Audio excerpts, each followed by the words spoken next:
बहुत ही सत्कारयोग किसान वीरों, फतेह प्रवान करो। वाहिगुरु जी का खालसा, वाहिगुरु जी की फतेह। मेरा जिहड़ा विषय है वो कीटां नाल जिहड़े अपने कीड़े मकोड़े साडी फसल नूं नुकसान करदे आ, ओहदी असीं किस तरीके नाल सुचारू सुचज्जे ढंग नाल जिहड़ी रोकथाम करनी है ਉਹਦੇ बारे मैं गलबात करांगा। देखो, जे आपां गल करिए, सब तो पहली जिहड़ी गल मैं तुहानूं ये कहांगा कि अपनी खेतीबाड़ी यूनिवर्सिटी, पंजाब खेतीबाड़ी यूनिवर्सिटी ने हाड़ी सौणी दी एक किताब जिहड़ी है वो हर साल प्रकाशित करती है ते ਉਹਦੇ नाल जुड़ना बहुत जरूरी है। ਉਹਦੇ नाल जुड़ना क्यों जरूरी है? क्योंकि जिहड़ी ਆਪਾਂ कीड़े मकोड़े की गल करिए, जे ਆਪਾਂ खेत 'ਚ सर्वेखण करते हैं या खेत 'ਚ गेड़ा मारते हैं तो कीड़ा मकोड़ा तो सानू हर टाइम ही दिखता उत्थे, लेकिन जिहड़ी साडी सिफारिश है वो ये है कि आर्थिक कगार।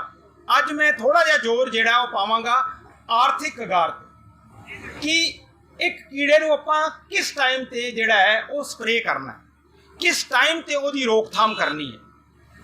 आर्थिक कगार जिन्हों टैक्नीकल भाषा इकनॉमिक थ्रैशोल्ड लैवल कहते हैं, ਉਹਦਾ ਭਾਵ ਇਹ है कि जे असी खेत जाते हैं, जे सानू किते विरला टावां चिट्टे मच्छर की गल कर लीए, विरला टावां किते नरमे के बूटे ते 2 या 3 जी दिखते आ, ਇਹਦਾ ਭਾਵ ਇਹ है कि उस टाइम ते जिहड़ी आर्थिक कगार है वो नहीं पहुँची है। उस टाइम ते तुसी जिहड़ा है अपने खेत 'ਚ स्प्रे नहीं करनी है। स्प्रे उदों ही करनी है जदों कि एक लैवल, एक मात्रा, एक आबादी की जिहड़ी एक लैवल ते पहुँच जाए तां ही स्प्रे करनी है। उस नूं आर्थिक कगार कहते हैं। जे आपां झोने तो शुरू करिए गल, झोना या बासमती, झोने थोड़ी जी यार करो ना, झोने की गल आपां जे करिए, हाँ हुण ठीक है। झोने की जे आपां गल करिए, झोने या बासमती ते जे आपां मुख कीड़े की गल करिए, मुख कीड़ा हैगा जी झोने ते जिहड़े है तने दे गंडूए या तने की सुंडी जिन्हों कहते हैं। ये एक सुंडी नहीं है, ये 3 सुंडियां का कंपलैक्स है जिन्हों आपां गुलाबी तना सुंडी, पीली तना सुंडी ते अते चिट्टी तना सुंडी कहते हैं। जिहड़ी पीली अते चिट्टी जिहड़ी हैगी है तना सुंडी है, वो निसारे तो पहला हमला ज़्यादा होता रहिंदा। जिहड़ी गुलाबी सुंडी है वो निसारे तो बाद करती है। निसारे तो बाद ये सुंडियां का जिहड़ा हमला करना है वो इक्को जिहा ही है। इन्हां ने की करना, इन्हां ने तने विच जाना, उत्थे जिहड़ा हरा मादा है उहनूं नुकसान करना है। जिहदे नाल की है कि असीं देखिया कि जिहड़ी मुंजरां ने वो फोकियां हो जांदियां ने या गोभ जिहड़ी है वो सुक जाती है।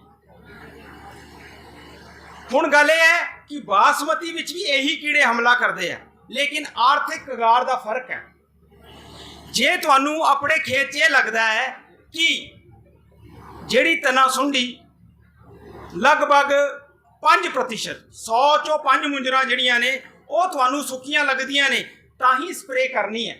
ये ਉਹਦੀ आर्थिक कगार है। जे किते एक अद्धी मुंजर अजे सुक रही है, ਇਹਦਾ मतलब हुण जे तुसी स्प्रे करोगे तो तुहानूं जिहड़ा ਉਹਦਾ फायदा जिहड़ा ਉਹਦਾ जिहड़ा मुल है स्प्रे का वो नहीं मुड़ना। ते झोने ते गल करिए, झोने ते जिहड़ी आर्थिक कगार है वो 5% है। जे यही गल बासमती ते करिए तो बासमती ते ਇਹਦੀ जिहड़ी आर्थिक कगार है 2% है कि बासमती ते ਇਹਦਾ नुकसान बहुत ज़्यादा है। असी बासमती दे विच सुचेत रहना है कि जिदा ही हमला जिहड़ा 2% पहुँच गया तो स्प्रे जिहड़ा वो कर देना। ये वास्ते तुहानूं एक होर गल दसनी जरूरी है। कई बारी किसान भी सवाल करते हैं कि तुसी जिहड़ी बासमती ते जिहड़ी दाणेदार दवाइयां ने, जिदा कारटैप हो गया, फरटेरा हो गया, ये नहीं सिफारिश करते। क्योंकि बासमती ते ये दवाइयां सिफारिश करते हो, झोने ते ये दवाइयां क्यों नहीं सिफारिश करते? झोने ते ये दवाइयां सिफारिश करन दा कारण यह है, ना करन दा ये कारण है क्योंकि ਇਹਦਾ ਜਿਹੜਾ ਮੁੱਲ है वो तुहानूं नहीं मुड़दा। ये इकनॉमिक्स में सैट नहीं बैठता। ये जी कॉस्ट बेनीफिट रेशो जिन्होंने कहते हैं टैक्नीकल भाषा च, वो नहीं मुड़ती ये। इस करके असी जड़ियाँ दाणेदार दवाइयाँ ने, जिदा फरटेरा हो गई, पदान हो गई, ये बासमती भी सिफारिश कीतियां ने। ਜਿਹੜੀਆਂ ਦੂਜੀਆਂ ਦਵਾਈਆਂ ਨੇ स्प्रे ने ਉਹ ਤੁਸੀਂ अपना ਝੋਨੇ ਤੇ करके ਇਹਦਾ कंट्रोल कर सकते हो।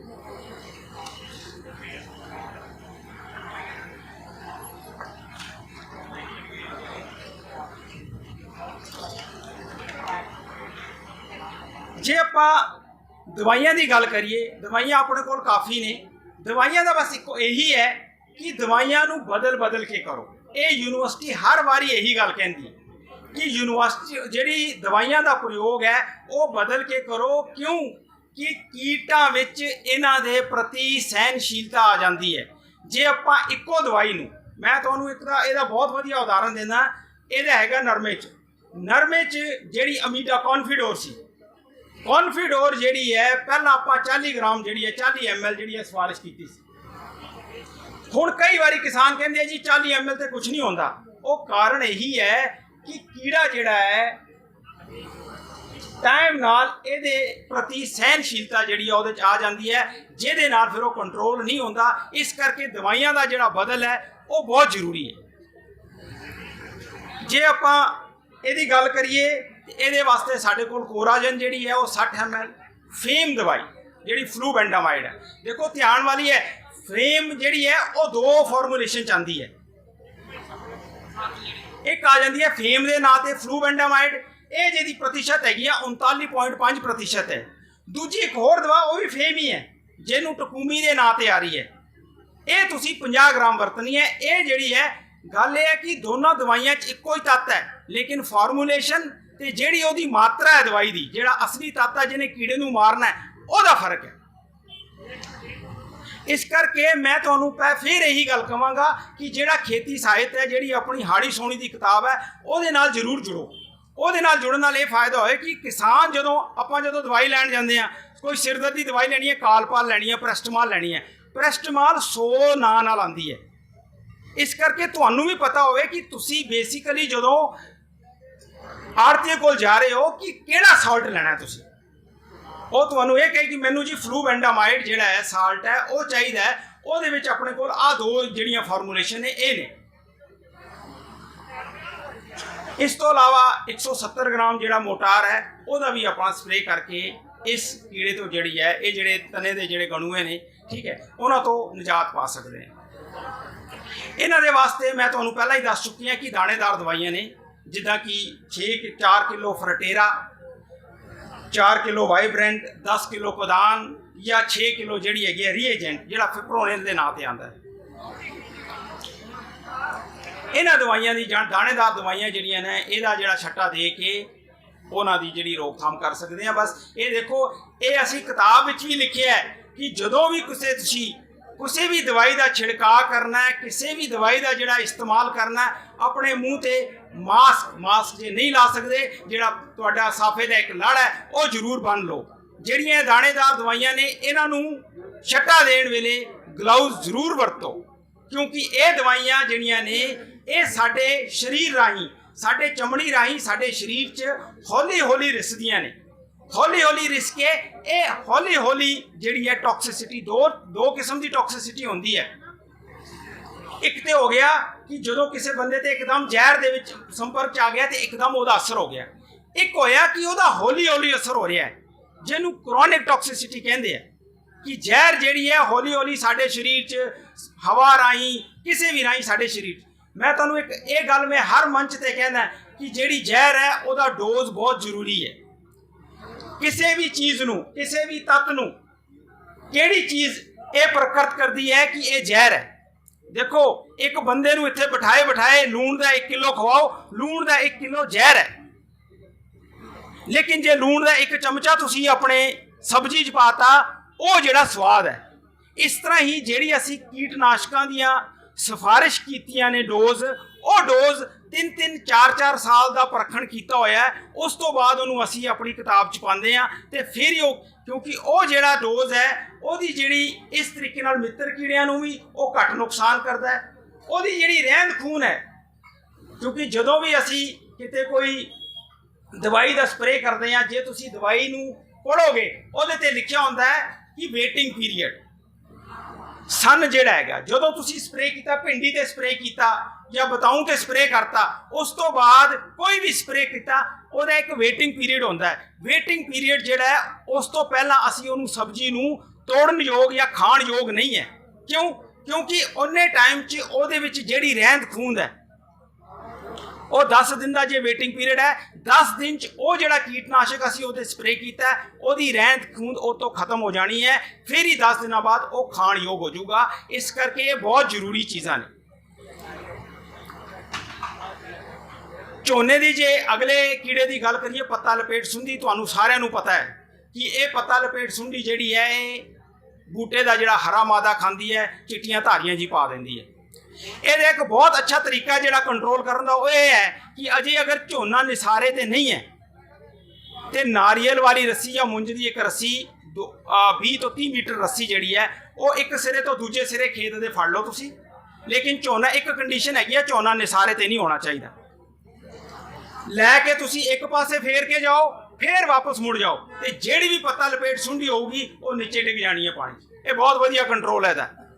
ਇਹਦੇ ਨਾਲ ਨਾ ਕੋਈ ਦਵਾਈ ਲੱਗਣੀ ਹੈ ਨਾ ਕੁਛ ਲੱਗਣਾ ਹੈ। 2-3 ਵਾਰੀ ਇਹਨੂੰ ਫੇਰ ਕੇ ਤੁਸੀਂ ਆਰਾਮ ਨਾਲ ਜਿਹੜਾ ਹੈ ਇਸ ਤਰੀਕੇ ਨਾਲ ਪੱਤਾ ਲਪੇਟ ਸੁੰਡੀ ਦਾ ਜਿਹੜੀ ਹੈ ਉਹ ਰੋਕਥਾਮ ਕਰ ਸਕਦੇ ਹੋ। ਬਟ ਇੱਕ ਗੱਲ ਜ਼ਰੂਰੀ ਹੈ ਕਿ ਖੇਤ 'ਚ ਪਾਣੀ ਖੜਾ ਜ਼ਰੂਰ ਹੋਣਾ ਚਾਹੀਦਾ, ਕਿਉਂਕਿ ਜੇ ਖੇਤ ਸੁੱਕਾ ਹੋਇਆ ਤਾਂ ਪੱਤਾ ਲਪੇਟ ਸੁੰਡੀ ਨੇ ਫੇਰ ਵਾਪਸ ਚੜ ਜਾਣਾ ਉੱਪਰ। ਤੇ ਜਿਹੜੀਆਂ ਦਵਾਈਆਂ ਮੈਂ ਇਹਨਾਂ ਵਾਸਤੇ ਦੱਸੀਆਂ ਨੇ, ਜਿਹੜੇ ਤਨੇ ਦੀ ਸੁੰਡੀਆਂ ਨੇ, ਜਿਹਦੇ ਵਿੱਚ ਕੀ ਕੋਰਾਜਨ ਹੈਗੀ ਆ, ਫੇਮ ਹੈਗੀ ਆ 20 ਗ੍ਰਾਮ ਪ੍ਰਤੀ ਕਿੱਲੇ ਦੇ ਹਿਸਾਬ ਨਾਲ, ਕੋਰਾਜਨ 60 ਗ੍ਰਾਮ ਪ੍ਰਤੀ ਕਿੱਲੇ ਦੇ ਹਿਸਾਬ ਨਾਲ, ਇਹਨਾਂ ਦਵਾਈਆਂ ਦਾ ਛਿੜਕਾਅ ਕਰਕੇ ਅਸੀਂ ਕੰਟਰੋਲ ਕਰ ਸਕਦੇ ਹਾਂ। ਜੇ ਬਹੁਤ ਪਹਿਲਾਂ ਜਿਹੜਾ ਕੀੜਾ ਮਕੌੜਾ ਹੈ ਉਹ ਹਮਲਾ ਕਰ ਦਿੰਦਾ, ਇਹਦੇ ਵਿੱਚ ਆਪਾਂ ਨੀਮ ਵਾਲੀ ਜਿਹੜੀ ਸਪਰੇ ਹੈ ਉਹ ਵੀ ਆਪਣੇ ਖੇਤ 'ਚ ਕਰ ਸਕਦੇ ਹਾਂ। ਨੀਮ 'ਚ ਜਿਹੜੀ ਇਕੋਟਿਨ 50,000 ppm मतलब 5 ਤਾਕਤ ਦੀ ਜਿਹੜੀ ਨੀਮ ਹੈ ਉਹ 80 ml ਪ੍ਰਤੀ ਕਿੱਲੇ ਦੇ ਹਿਸਾਬ ਨਾਲ ਉਹ ਅਸੀਂ ਸਪਰੇ ਕਰ ਸਕਦੇ ਹਾਂ। ਇਹਦੇ ਨਾਲ ਸਾਡੇ ਜਿਹੜੇ ਮਿੱਤਰ ਕੀੜੇ ਆ, ਅਸੀਂ ਇਹੀ ਕਹਿੰਦੇ ਆ ਕਿ ਜਦੋਂ ਤੁਸੀਂ ਅਜੇ ਬਹੁਤ ਛੋਟਾ ਝੋਨਾ ਜਾਂ ਨਰਮਾ ਜਿਹੜਾ ਵੀ ਹੈਗਾ ਉੱਥੇ ਅਸੀਂ ਨੀਮ ਦਾ ਇਸਤੇਮਾਲ ਕਰੀਏ, ਕਿਉਂਕਿ ਇਸ ਟਾਈਮ ਤੇ ਸਾਡੇ ਖੇਤ 'ਚ ਮਿੱਤਰ ਕੀੜਿਆਂ ਦੀ ਆਬਾਦੀ ਜਿਹੜੀ ਆ ਉਹ ਬਣ ਰਹੀ ਹੁੰਦੀ ਹੈ।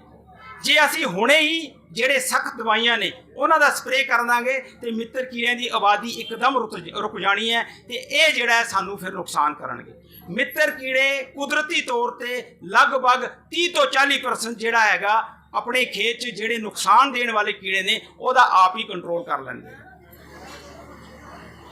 ਇਸ ਗੱਲ ਦਾ ਜਿਹੜਾ ਸਬੂਤ ਹੈ, ਸਾਡੇ ਕੋਲ ਤੁਸੀਂ ਆ ਜਾਓ, ਸਾਡੇ ਕੋਲ ਇਹੋ ਜਿਹੇ ਖੇਤ ਹੈਗੇ ਆ ਜਿਨ੍ਹਾਂ ਵਿੱਚ ਅਸੀਂ ਨਰਮੇ ਦੇ ਖੇਤ ਨੇ ਜਿਨ੍ਹਾਂ ਵਿੱਚ ਪੂਰਾ ਸਾਲ ਇੱਕ ਵੀ ਸਪਰੇ ਨਹੀਂ ਹੁੰਦਾ, ਲੇਕਿਨ ਫਿਰ ਵੀ ਉਹਨਾਂ 'ਚ ਜਿਹੜਾ ਕੀੜੇ ਮਕੌੜੇ ਦਾ ਜਿਹੜਾ ਕੰਟਰੋਲ ਹੈ, ਕਿਉਂਕਿ ਆ ਮਿੱਤਰ ਕੀੜੇ ਜਿਹੜੇ ਆ ਕੁਦਰਤੀ ਤੌਰ ਤੇ ਇਹ ਕੁਦਰਤ ਦਾ ਨਿਯਮ ਹੈ, ਹਰ ਚੀਜ਼ ਵਾਸਤੇ ਕੋਈ ਨਾ ਕੋਈ ਜਿਹੜਾ ਹੈਗਾ ਉਹ ਟਾਕਰਾ ਦਿੱਤਾ ਹੋਇਆ ਹੈ ਜਿਹਦੇ ਨਾਲ ਅਸੀਂ ਕੰਟਰੋਲ ਕਰ ਸਕਦੇ ਹਾਂ।